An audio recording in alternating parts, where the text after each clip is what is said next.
Hello YouTube, Linksy here. Today we'll be going over my 6 favorite changes to the Lost Ark Global coming in the July patch. Let's start with some of the smaller changes that I feel are going to be game changing.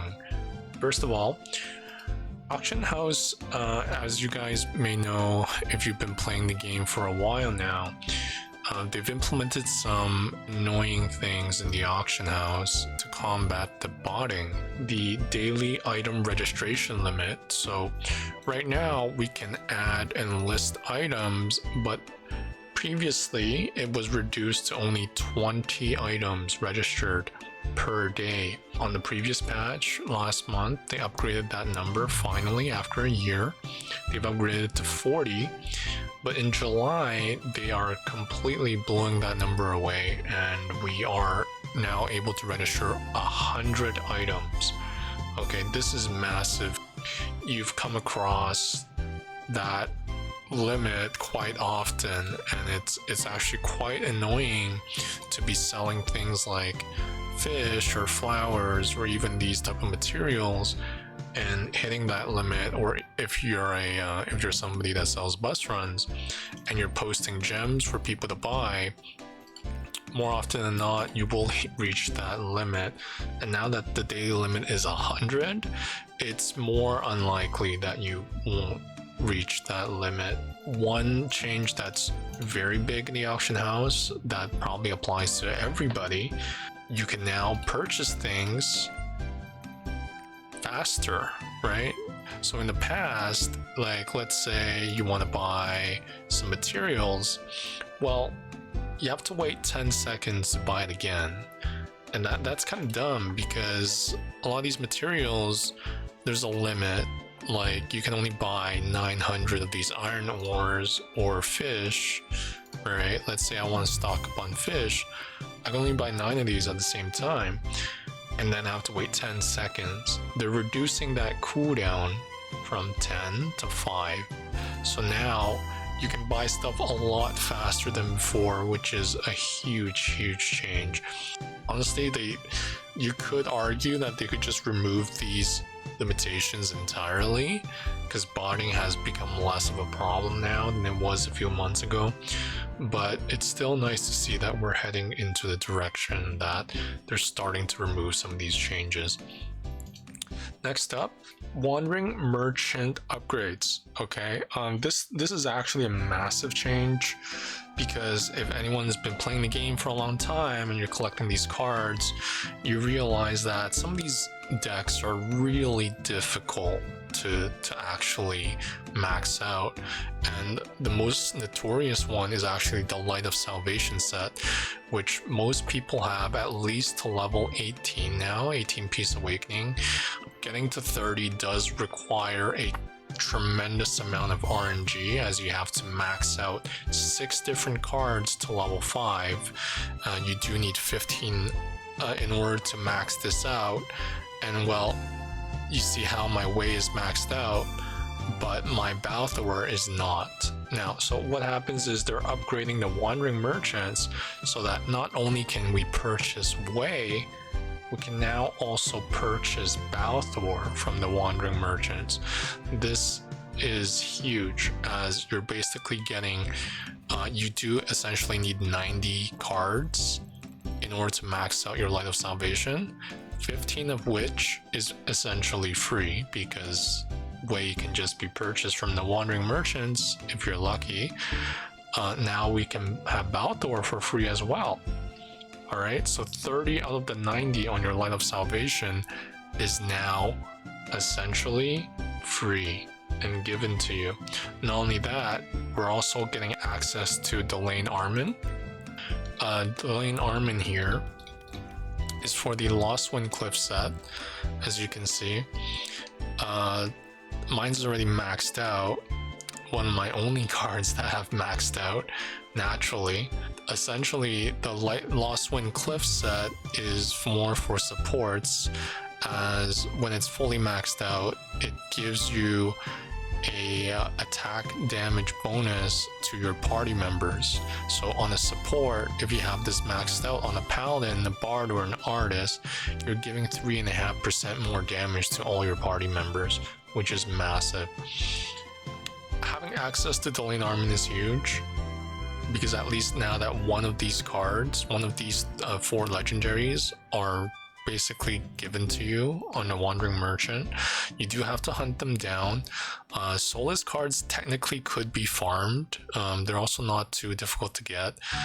Syria is also in the Merchant, so at least there is a way to farm 3 of the 6 cards now. Now keep in mind that if you're not even close to getting this set done on your support, you do have the backup option of running You Have a Plan. And you might say, oh wow, You Have a Plan gives you 1.5% damage to your party when maxed out, which is still better than nothing. It's not 3.5%, but at least you're giving 1.5%. That's still better than nothing. It's at least a set that's farmable, because Pyre, Cien, Bergstrom, even Croaks is farmable by the Merchant. They're adding Delayed Armament to the Merchant now, so technically all of this is farmable.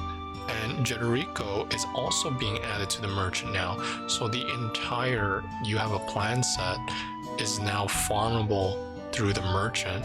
And this is also true for the DPS set.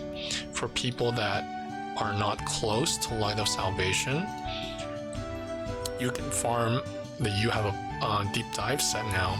Thunder, Varut, Mihan, Pride Hominaria, Kraux, and Balthor are all farmable by the Merchant now.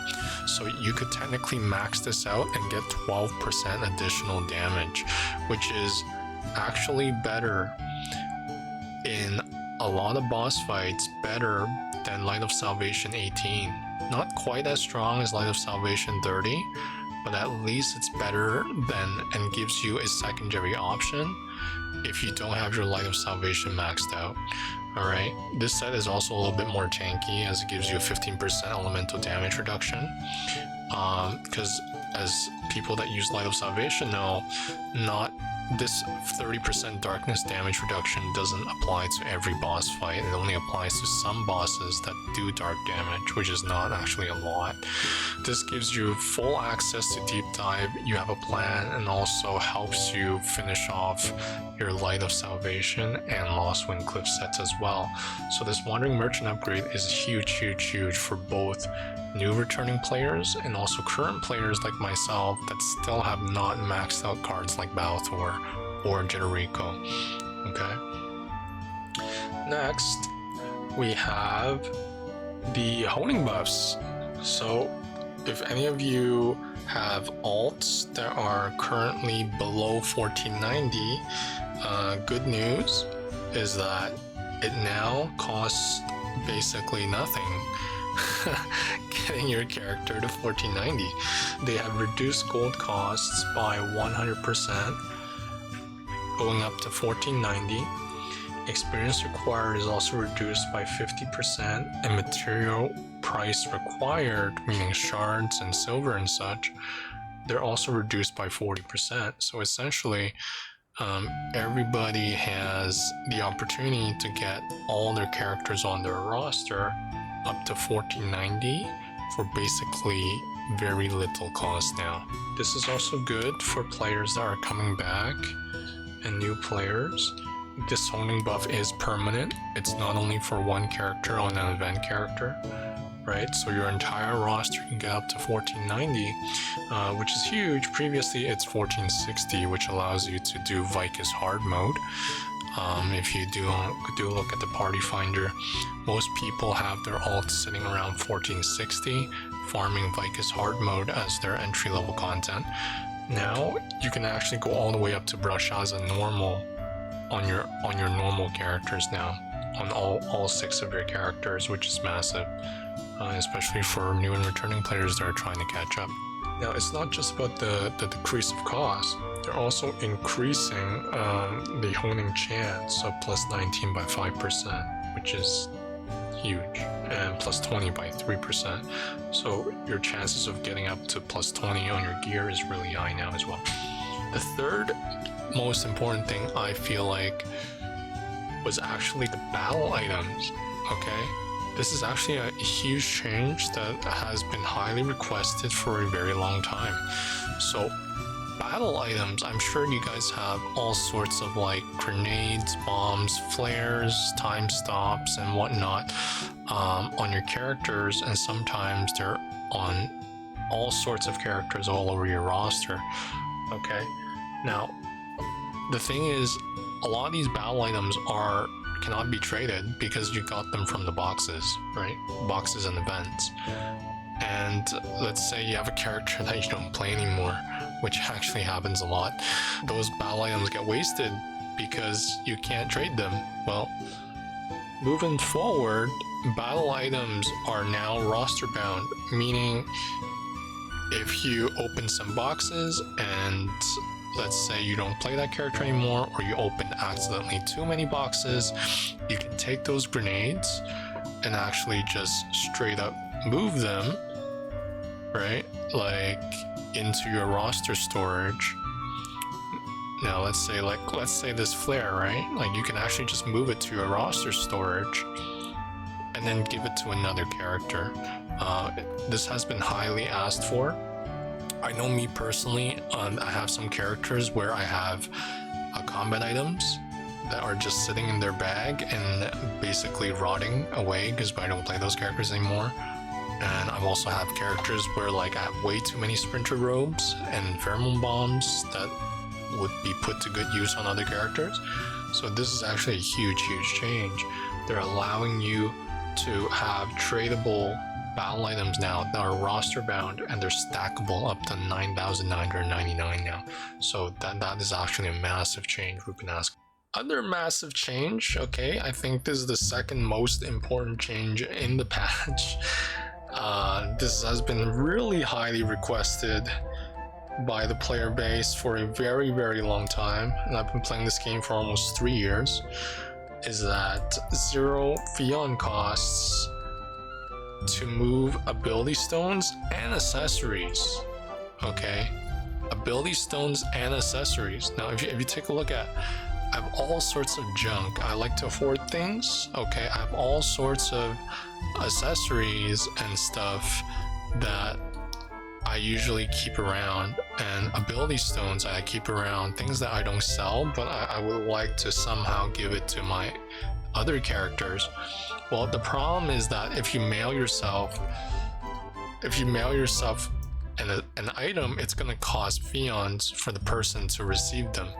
Well, now trading these items, like let's say I have this ring, well I want to give it to my paladin or my bard, well it's going to cost them 35 Fions to receive this. That's no longer the case. So you can't, it still reduces, okay, items can only be traded 3 times. It still reduces that three time threshold, and ability stones can only be traded 1 time. So that once it's traded, it's no longer tradable, okay? But at least it won't cost you Fions anymore. Like you can literally farm ability stones on your characters and mail them to yourself, okay, for free, which is huge. Because I have a crap ton of accessories and ability stones and even bracelets that I would like to give to my other characters without costing any Fions. And for you guys that don't know, Fions are really fucking expensive in this game. Okay, if you want to buy 100 Fions, it's gonna cost you 850 blue crystals.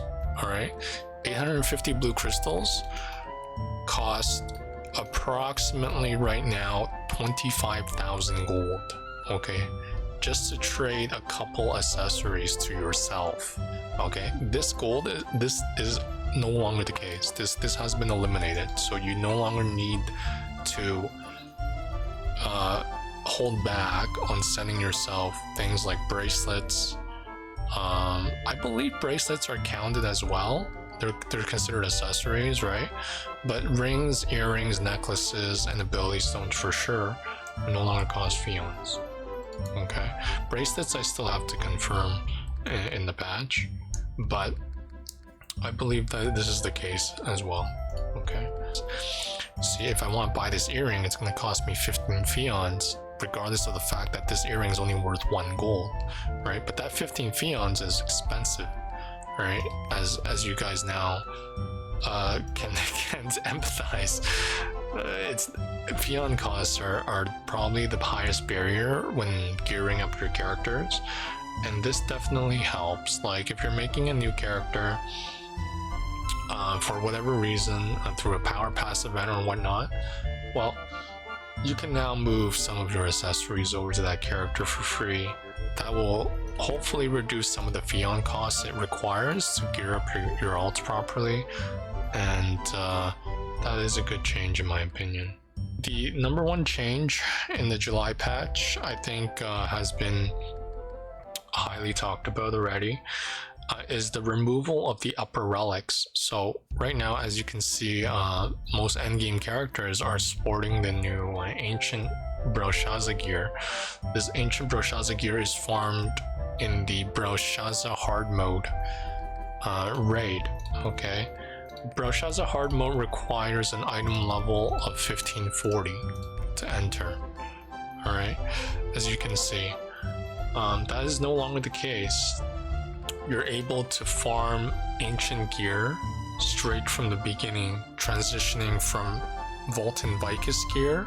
You go straight to Broshaza ancient gear, which is massive. Because not only do the yellow gear have better stats, but also it eliminates the process of you farming Broshaza normal and then Broshaza hard mode. So Broshaza's hard mode is no longer a mandatory raid, and all your alts that are sitting below 1540 automatically get upgraded from their upper relic gear to ancient gear as well. So this is a massive change in Lost Ark. This should help some players gear up their progression faster. Okay, progress their characters much faster than before. It also makes Broshaza hard mode no longer mandatory for players that are uncomfortable doing the hard mode version of Broshaza. The fact that, you know, tier 3 has been extended for so long, and we're getting a con soon, by the way, so we're getting another set of gear. But overall, we're skipping straight from Vicus straight to the yellow gear now. So this actually saves people a lot of time, and not only time but a lot of effort in trying to gear up their characters properly to the end game. So hopefully this video was informative on what's happening with the Lost Ark right now. I want to just give a special thanks to everyone that have been supporting my content over on Twitch and YouTube. You guys make these videos possible. I've been streaming Lost Ark content for almost 3 years now, since 2020. I stream a lot on Twitch these days. Feel free to drop by, say hi, ask me questions while I stream live on Twitch. You guys can check out my channel in the links below, and I'll catch you all later. Peace.